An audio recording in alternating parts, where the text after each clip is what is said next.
talk to our listeners about what it looks like to deliver this type of treatment that you're talking about. Obviously, that's a broad question, but share with us, Sam, maybe pull something out from the book or whatnot. One of the things before there's so many things I want to talk to you about. But as I was going through the book, there was a paragraph where you talked about you were kind of dealing with a psychiatrist who had looked through this chart of this guy and was not looking through the trauma informed lens.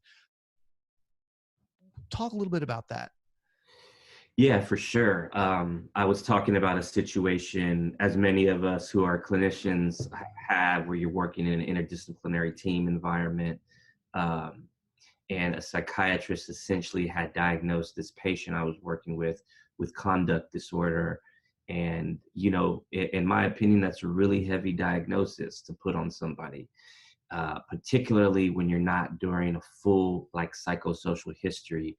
And in my opinion, in working with this young person, a lot of the manifestations of that conduct disorder, the behavioral outbursts, the violence, the oppositionalness, things like that, really, because I worked with this particular client very closely, to me, my conceptual framework and my kind of case conceptual map, I guess you can say, was that a lot of that was coming from trauma and just the deep violence and deep trauma that this young person had experienced in their lives. And so, there was that tension there where it was like, there was one person on the team just looking at the symptoms in a vacuum without contextualizing it. And then there was me trying to look at the real background history of what was going on.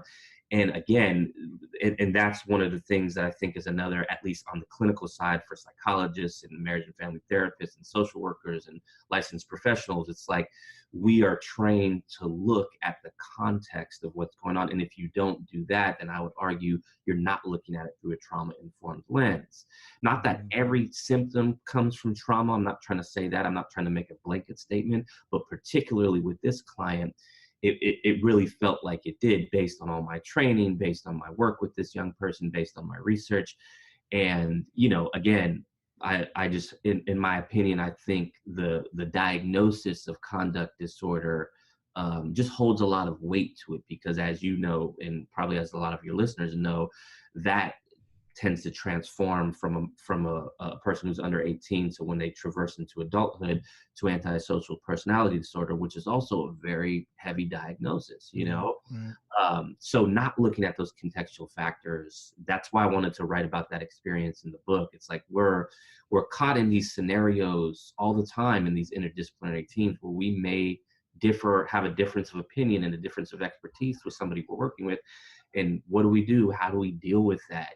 How do I still come at it from a place of integrity and still try to build that relationship with the psychiatrist in that situation to, give them my clinical expertise and so on and so forth, so that we can provide the best care for this young person. So that's book 4. Yeah, exactly.